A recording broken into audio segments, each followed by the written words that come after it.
Everybody, Joanna, Sophia, Susan, Dr. Munzali, Abisoye, Ifoma, Erelufumi, Nena, Joanna, Dr. Ibikun, Amalulu. It's a pleasure to acquaint with you virtually. And I would have a brief remarks from a different perspective, and I shall be reading from the communique of the last resolve on World Tourism Day. Though this participation and invitation came at a very short notice, but I still try to put in some thoughts to see how I can contribute my quota. Now, I understand the theme has to do with women inclusion and business in tourism and how to generate money and how to empower women in tourism. I'm not sure if I should start with the communique issued at the end of the Zoom meeting of the 5 sectors of tourism tagged post-COVID-19, or I should share my thoughts first and then take some points out of the communique. So the floor is open for your preference, please. We'll go with anyone. Okay, good.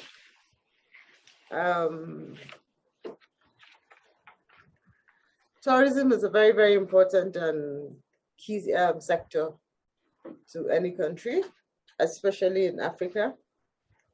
We're richly endowed with a lot of heritage sites, historical places, and opportunities, you know, that we can tap in, both for leisure and income generation, job creation and wealth creation.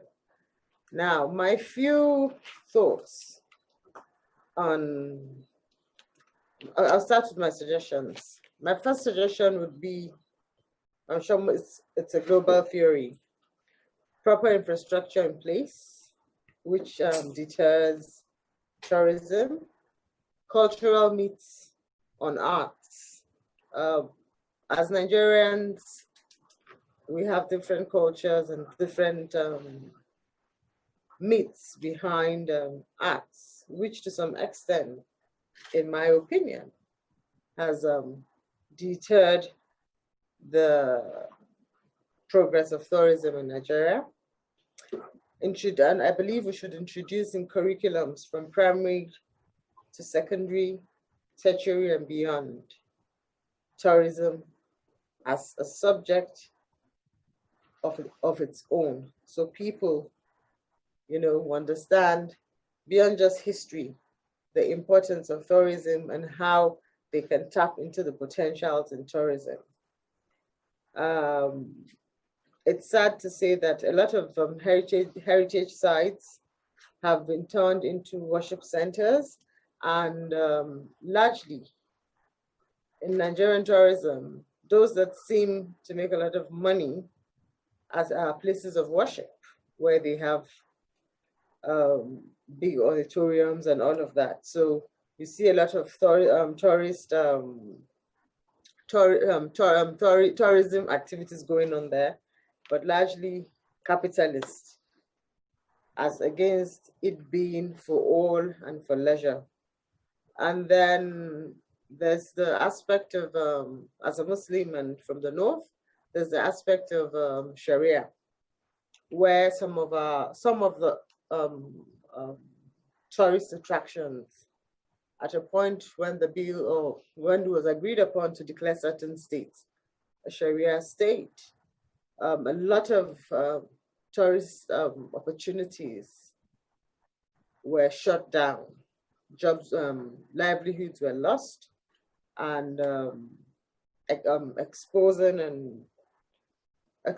the region and showcasing our potentials to the world was limited, i.e. things, we used to have what we call like Ndembe, We used to have Mbori. We used to have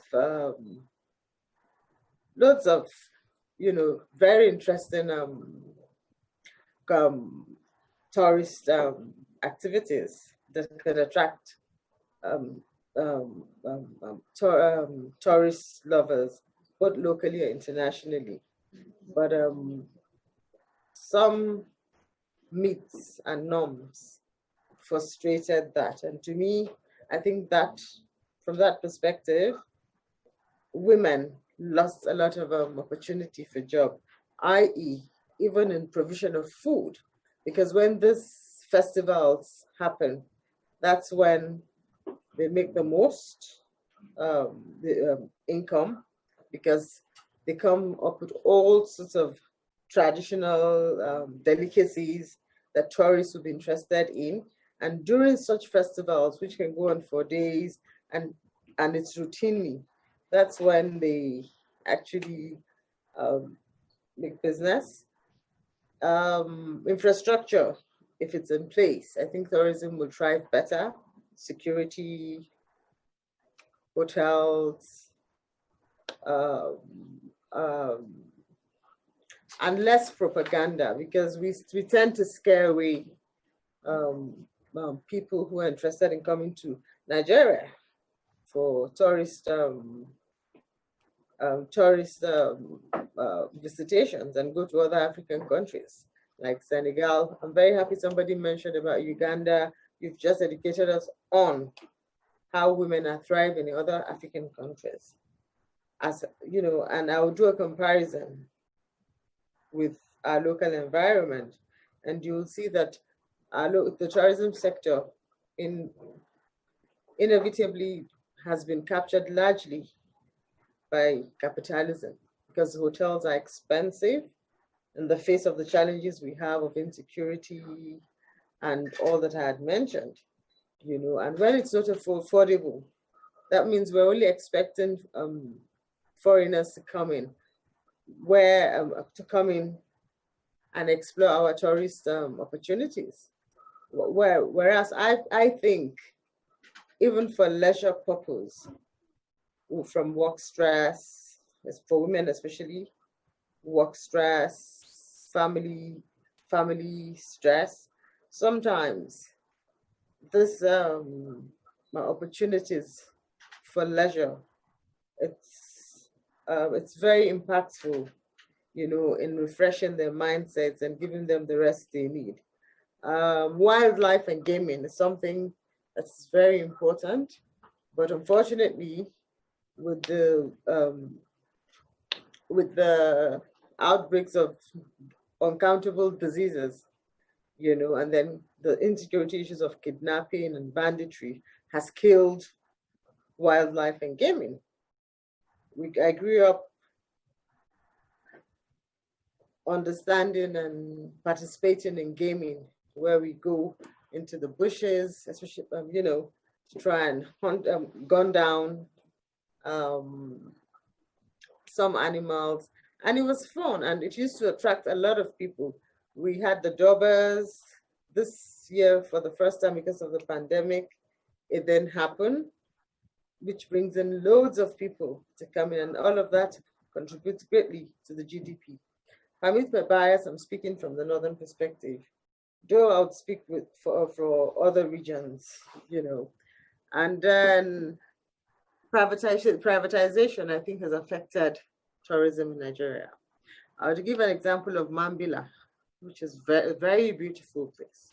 But with privatization, it was more on power, less discussion and less focus on the historic site itself, which, even if that's the only heritage place we have in the whole country, I think we can generate substantial income from it. We can create jobs, and when I mean create job creations, women will be financially included in it, i.e., most countries or most people prefer women guides. Those guides will be paid. Midwives will have more work to do,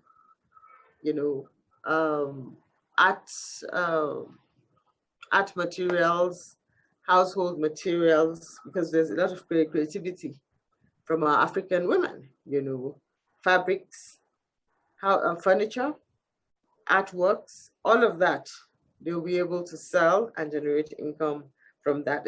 Though it's happening, but we can do more. We'll take Enshan too. This is in Hausa. It's like a local flute. It's almost facing out. Now, this is a very, very rich culture, it's like blowing the flute or just playing it. It's very innovative, you know. It's facing out. We have what we call the area, like it's playing, you know, with the calabash, with water. These are very interesting things that tourists would like to come and see. We have people like Koroso dancers, of course, like I said earlier, on some norms and myths associated with it, and some declarations of Sharia made all of that not. Then we have the Fulani dances and Fulani innovations, you know, but of course with banditry, all of that has stopped. Pottery, art accessories, dissemination of information and campaigns through arts via tourism, you know, campaigns like gender-based violence, domestic violence, mental illness, depression, economic empowerment, all of that is key to women inclusion and financial stability. Women will continue greatly overall, you know, to improve in the quality of tourism in all aspects, because it can help us, like I said earlier, on gender equality and women empowerment. Okay, I've talked about women guides. So these are just a few points I jotted down off my head.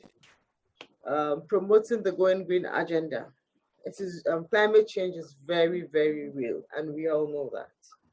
We can use tourism, you know, to curb or manage to curb this problem, i.e., recycling of waste products to usable items, hygiene practices, and hygiene alternatives, solar, which the women can be.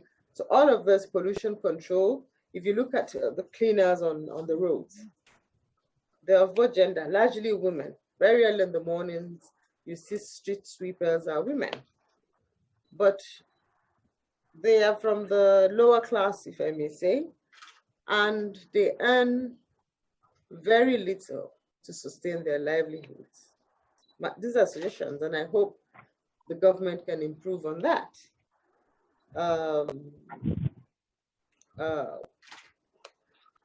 Tourism also has to be looked at from a different perspective beyond just the financial aspect of it, which is the theme of this. Some people naturally have a flair for arts and tourism, which is leisure for them to balance, like I said, their work pressure, family, and more. And I also think satisfaction above success is important. You know, if you find satisfaction in tourism as leisure, it's not all about just the pay, but because of livelihood and sustenance of lives, the financial aspects come in. Enjoy what you do, enjoy what we sell. That's the message here. The Senegal example I want to give, when the then president built the monument of the slave trade era, it attracted millions of tourists to go there. I personally went there myself. It was very interesting. Now, it was done in such a way that our identities as Africans as women and men supporting their women was glaring in the monument. Ghana did the same. I'm yet to see in Nigeria where we have done that, apart from, like I said, the capitalist angle of tourism, and then the low income earners in tourism for job and wealth creation. Comparing to the Western world, sadly, we Nigerians like to go abroad to explore tourism opportunities, whilst we have all of that here. We have churches, age-long churches, mosques, heritage sites that have been in existence pre-independence, pre-amalgamation. These are places that should be nurtured and encouraged, for people to visit, because in all this visitation, there will always be job creation and financial empowerment for women, because in all capacities. Then we talk about things like pottery, artworks, household accessories, antiques, braiding of hair, bringing back our culture and identities, fabrics, tie and dye. There are a whole lot in the tourism sector. Livelihoods, we have things like fish festivals. In the north, we have like the Argungu Festival, and in some southern part of the country, we have a lot of fishery activities as well. These are all part of tourism, and largely women are involved, especially in the south, where they involve themselves in fishery. You see, it's an income generation opportunity. One, they go, they fend, and then they sell this, and then they make from it. The natural disasters has been a major factor in hindering the progress of tourism in Nigeria, where we have floodings or rivers breaking out or just overflowing. Very recently, we had that in Sokoto this raining season, and half of the city have been in pain because houses were destroyed, livelihoods were destroyed, because of the natural disaster and the flood, ecological issues. Now, my challenges is what we should look at. Is religious tourism more important than leisure tourism? I think it's something we need to sit down and think about, and then compare the income generation for women, low level and high level, because it looks like religious tourism has taken over leisure tourism, and that is by their structures and perhaps campaigns. And then we need to do a comparative cultural norms and myths, i.e. like in artworks. I'm a lover of arts. I'm a lover of artworks. Those who do the artwork spend a lot of time and energy drawing, taken from the history, and then they tell you some paintings are not supposed to be in a house or in an office environment because it has bad energy in it. Now, this affects women because a lot of women invest in that by their time and energy and creativity, but because of the myths and the norms. So we have to look at the comparative cultural myths to be addressed so that we can boost our tourism sector for more women inclusion and financial buoyancy. like I said, capitalism has taken over our tourism. I like to talk about the SWOT analysis of any issue when I have a presentation to me. We've had people like Gambo Sawaba. We've had people like Madam Tinubu, Madam Moremi. You know, there are loads of women in history who supported the cause of women empowerment financially in tourism and in arts. And sometimes we need to separate the two between tourism and arts, even though they are intertwined, if we're talking about the financial inclusion of women. Now, I'll go back to, that is just my thoughts I shared with you now. I would give the credit to the DG, the Director General, Mr. Folarin Koka, because on your invitation, I reached out to him for inputs, and he was able to provide me with the technical inputs, you know, and of the World Tourism Day 2020, and the communique at the end of the Zoom meeting of the sectors of the tourism in Nigeria, tagged post-COVID-19, a fresh start for tourism in Nigeria, which was held on the 6th of June. And from the theme of this, you're talking about changing the narrative. So I think the communique addresses the narrative, and I'll just be brief about it so I don't take too much of your time. The preamble, the COVID-19 pandemic has had a devastating effect on practically all industries worldwide.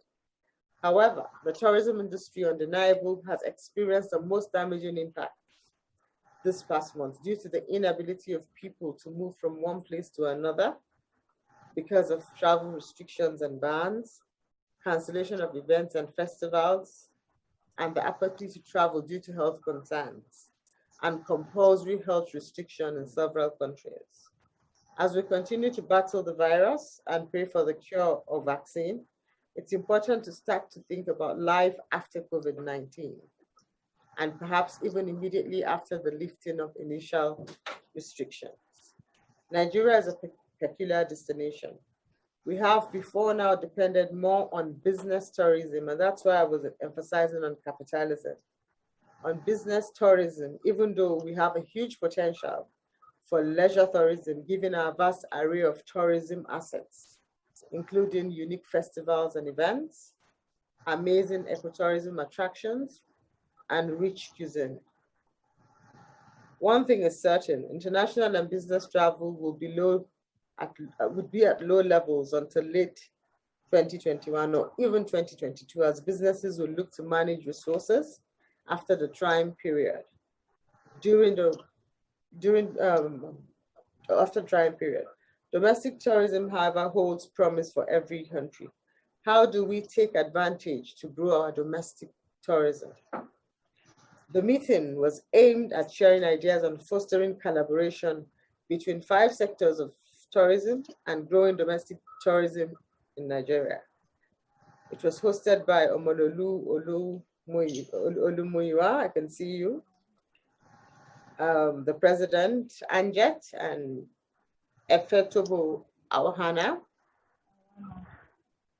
Alibaba, GM Ibom Hotel and Golf Resort, Hassan Zakari, Lagos Rep ATPN, Suzanne Apore, President Nanta, and Wale Ojo, DG Ekiti State Council of Arts and Culture.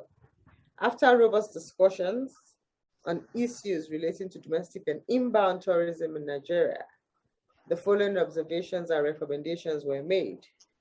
Observations: the participants observed that lack of legal framework for tourism in Nigeria is a problem, hampering the growth of tourism in Nigeria. It erodes confidence of investors and breeds discontinuity of policies and projects to grow tourism. 2, airlines do not have enough content of the tourism attractions of Nigeria in their in-flight magazines. 3, government has not taken serious actions to implement the Nigerian Tourism Development Master Plan by UN WTO for Nigeria in 2006. The Tourism Master Plan was part funded by the United Nations World Tourism Organization and United Nations Development Program, UNDP. 4, poor infrastructure, security challenges, and poor perception of the country are factors hindering the growth of domestic tourism. There is no high level or private sector platform to engage government on policies and development of tourism in Nigeria, just like the erstwhile Presidential Council on Tourism. Nigeria is not taking advantage of our strong diaspora to drive tourism. Progress has been made with the introduction of tourist visas, but the industry stakeholders have not been carried along, and awareness is still low. Visa hurdles at various embassies of Nigeria is a huge turnoff for tourists. 8, Nigerian travel agents and tour operators do not collaborate to sell tour packages around Nigeria. All the sectors are fragmented, each along doing their own thing. 9, there's no special fund for tourism as it exists in other countries. And number 10, we have not commercialized our festivals and other attractions in Nigeria. Recommendations were also made. The panelists and participants at the meeting recommended the following.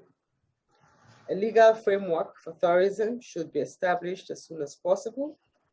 A dedicated ministry for tourism should be created and managed by tourism professionals to boost the revenue diversification drive of government via tourism. Steps should be taken to start the chronological implementation of the Nigeria Tourism Master Plan. A special tourism fund should be created for the peculiar needs of the tourism industry, domiciled in the Development Bank of Nigeria. Tour operators should communicate their domestic tour packages to travel agents to enable them sell destination Nigeria to Nigerians.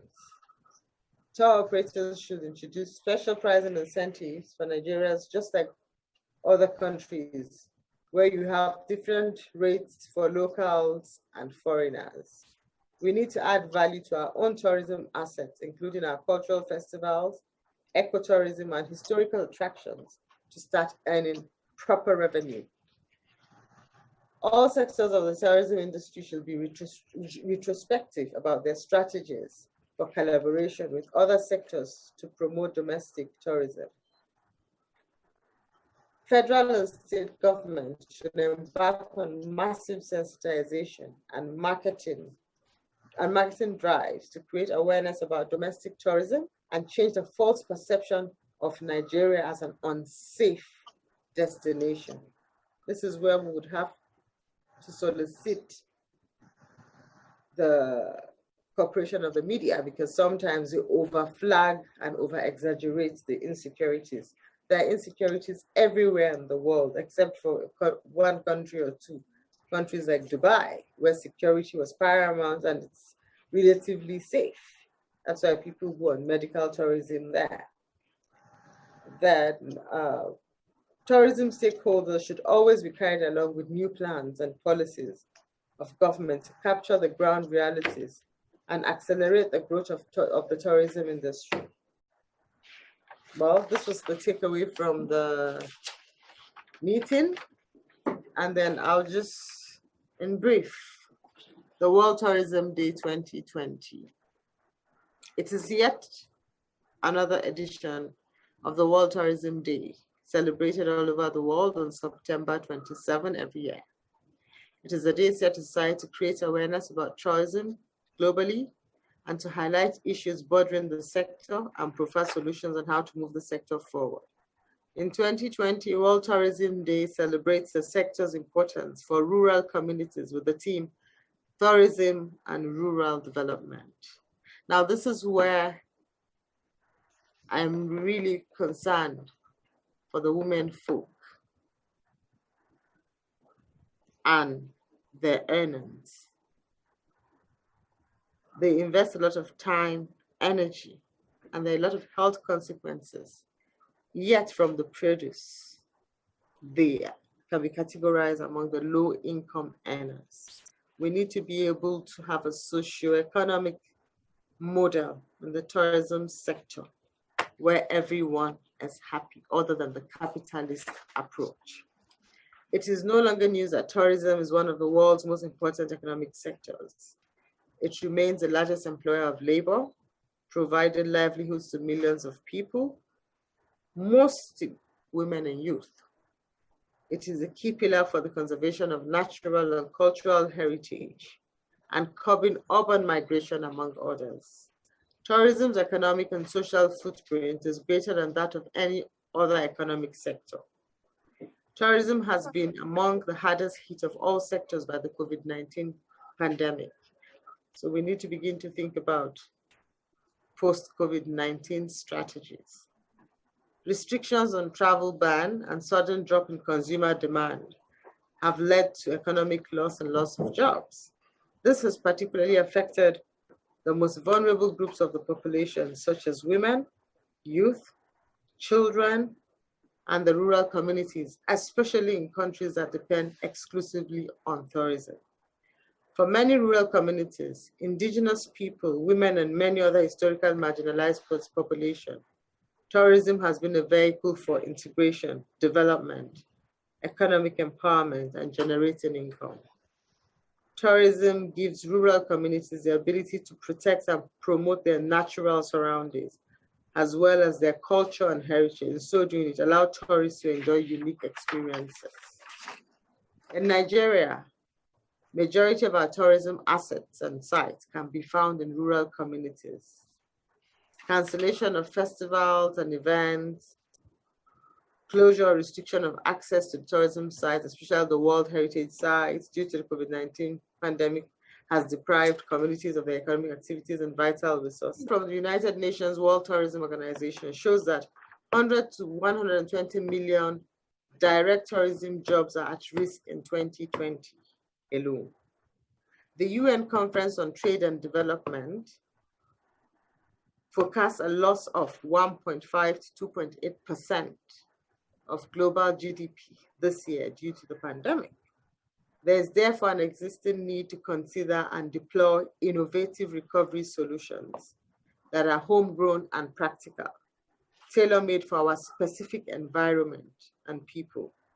They are in three policies thrusts: healing for the people, healing for prosperity, and healing for destinations to preserve health, employment, and the environment. Tourism is a sector like agriculture, with components, industries like hospitality, travel, transport, entertainment, fashion, and more. According to the federal government's post-COVID-19 Initiative Committee on Creative Industry, the tourism, fashion, and hospitality industry contribute over 3.2 trillion to the economy annually. It is generally acknowledged that African people are creative, as demonstrated by a long history of unique cultural goods that have been accepted around the world. African arts and craft, music, films, textile, architectural design have shown the quality that could make them competitive items of trade.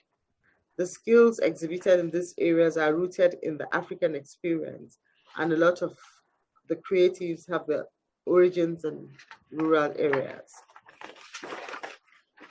Oof. Tourism is a low-hanging fruit for post-COVID-19 recovery, especially in Nigeria. As a country, we should focus more on tourism as the best alternative to oil, with domestic tourism as the catalyst.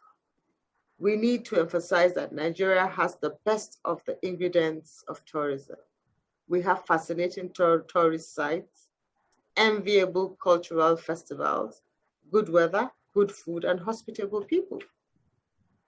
At NTDC, it was realized that any proposed strategic path for recovery envisaged was for or is for the industry and must leverage on innovative and disruptive technical ideas to enhance and promote domestic tourism.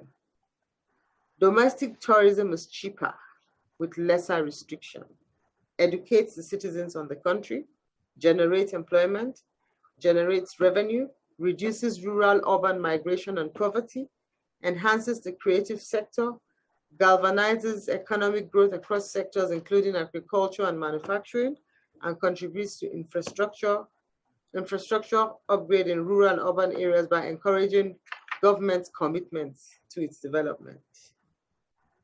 According to the UN WTO briefing note, tourism and COVID-19 issue on the 3rd of September, domestic tourism is 6 times larger than international tourism and accounts for greater than 70% share of domestic trips globally. The promotion of domestic tourism is the first step to restart tourism in a pandemic-stricken era. And this year's theme presents us with another opportunity to recognize the importance of tourism to national development and particularly pay attention to the endless possibilities for development of our rural communities where a lot of our tourist sites are located. You know, but I'm going to have to skip some. In line with the agenda to promote domestic and regional tourism, the Tour Nigeria was created as a brand to drive domestic consumption of our tourism assets and products, create new channels of tourism markets, increase the nation's GDP, create employment, and increase spending that will grow the economy, impact rural and urban communities positively, and engage the predominant population of women and youth in tourism-related development. We are well aware that our plans for the sector still requires a modern and robust legal framework to regulate the industry, and we remain hopeful, or we can remain hopeful, that it is not too distant a future, a befitting law for the industry will or should be passed by the National Assembly. The COVID-19 pandemic has hit the travel and tourism industry hard, but it also offers a rare opportunity for reflection and recalibration to properly develop travel and tourism, as it is uniquely equipped to be part of global recovery efforts going beyond tourism. We are all stakeholders in the tourism industry. The country is blessed with abundant tourist sites. Let us tour and explore the best of its offerings.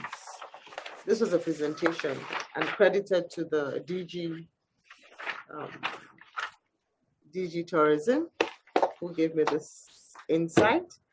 I'd shared my own perspectives, and I hope I've been able to contribute my own quota in the conversation, especially when it involves gender equality, emphasis on low-income earners. They burn a lot of energy, resources, portraits in our artworks, yet they earn very little. And I emphasize, with a legal framework that can work. And if tourism is contributing to the national GDP, sometimes I wonder, so where does the money go? How come the industry is not being supported properly? And then we also have to flag it on that tourism shouldn't be for the capitalist alone. The right balance is important.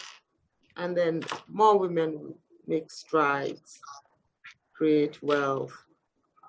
Someone like me, I enjoy tourism, arts for leisure, not for wealth creation, but for leisure, stress management, learning and education, and history. Thank you very much, and look forward to further engagements. I'm open to questions and answers for a few minutes because I have another engagement. Thank you very much. Thank you, Your Excellency. Thank you so much. My pleasure. Thank you for your time. I know you have some other engagement you have to run to, but you still make our time to be here. Thank you. We appreciate it. Thank you for everything. And that's one of the things that WIBAT is doing. We are ecosystem association. That means we want to encourage fashion tourism, we want to encourage entertainment tourism, art and culture, religious tourism. We want to add values to it. We are looking at a way where we can add value to religious tourism because it's thriving now. We do more music, the aviation, the hospitality sector. We are looking at the mining, which I know is part of your area.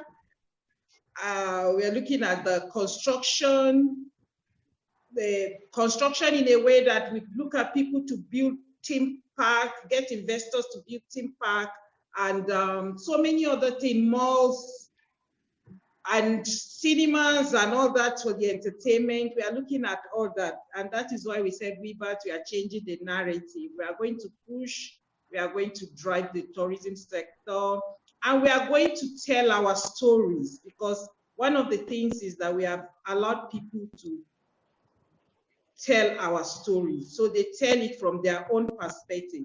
We are going to be doing that from our own perspective to promote domestic tourism. Like you say, insecurity is everywhere, not just in Nigeria. So we are going to be telling our story. We are going to sell our country. We are so blessed in Nigeria. So we are going to revive all those things, you know. We grew up in Kano, we knew the Kano Doba, we knew the Shetu, we knew all those things, and they are fading away gradually. So painful really. It's painful because growing up, all those things we enjoy, we just see. If we tell our kids now, it's like we are telling stories from one, and we need to promote our history. We'll do that. And we believe when we come to you in future to promote, we can always count on your support. I know that. Thank you, Your Excellency. If there are questions, please. Yes, Joanna. Yeah, let me check it.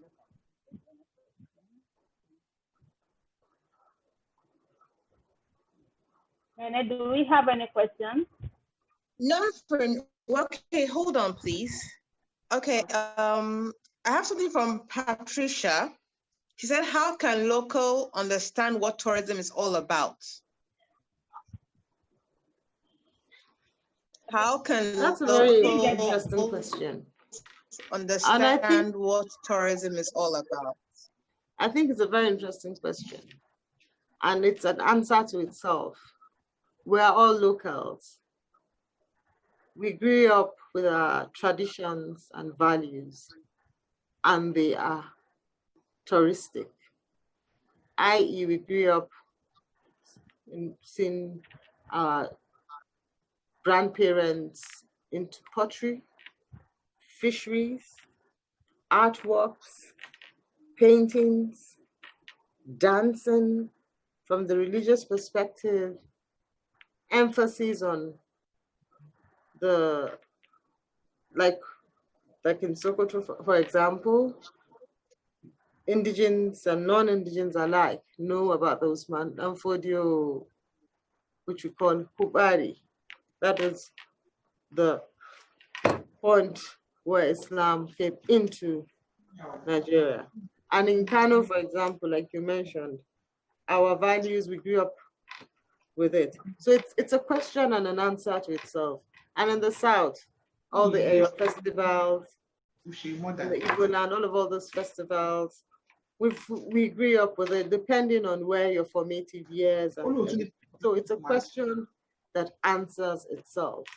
What we need to do is fashion a model to resuscitate and promote the touristic opportunities that are fading away. Like Shantu, for example, Kitna Barrier. And I can understand please, I hope I'm answering your question. I can understand that concerns on our moral values was the basis for the Sharia declaration, which was going against the Islamic norms. But if it is remodeled to suit that, the permissibility of it, and then it's a human right thing, freedom of faith, freedom of worship. So everybody can be happy. I hope I answered your question properly. Thank you, ma'am. Thank you, ma'am. My pleasure. I think you did. Any other questions? No, you are not Okay, I leaving think I'll just be- yet, are you, Your Excellency? Are you leaving just yet? Is there any other question?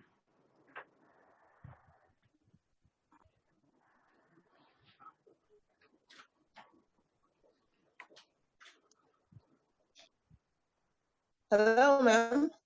I don't think there's any other question. Is there any other question, Joanna? Yeah, we are looking at it. There's one more question. Can you please list a few landmark tourist sites in Sokoto State? That's the second question. There's Hubari.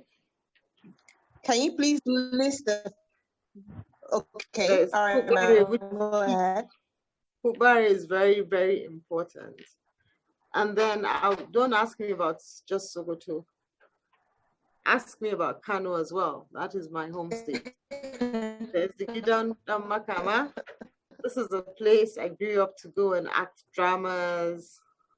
We go and watch people act dramas, but you see, delivering campaign messages. We have the Mbauri, we have the Entauri. I can see Dr. Munzali Entata, I'm sure he understands what I'm saying. So there are loads of heritage activities and sites that only a visitation can answer those questions. And you're most welcome to Sokoto, and you're most welcome to Kano and every part of Nigeria to see for yourselves the richness in our heritage sites. I emphasize on Hubari because I made mention of Sharia. Hubari is where Usman Namfodio, may Allah be pleased with him, who was the channel through which Islam came into West Africa at large. And is revered highly.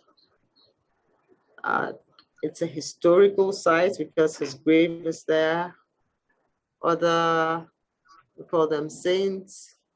May God be pleased with them. Alongside others are there. So you don't come to Sokoto and you don't go to Hubari.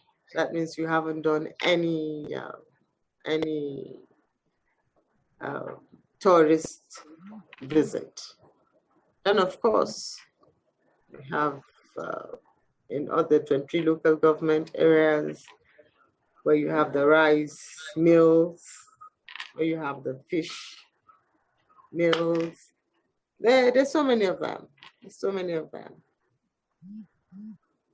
Thank you very much, ma'am. Nana, I think I really love your hairdo.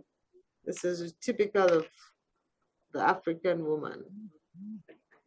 Pleasure. Thank you very much, ma'am. I wish I could listen to the wealth creation so I can learn.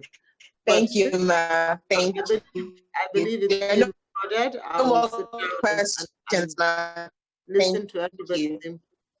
Thank you very much and have a fruitful discussion. Thank you. Salam. Thank you so much, ma'am. Goodbye. Thank you, ma'am. Thank you very much. Thank you so much. My pleasure. Yeah,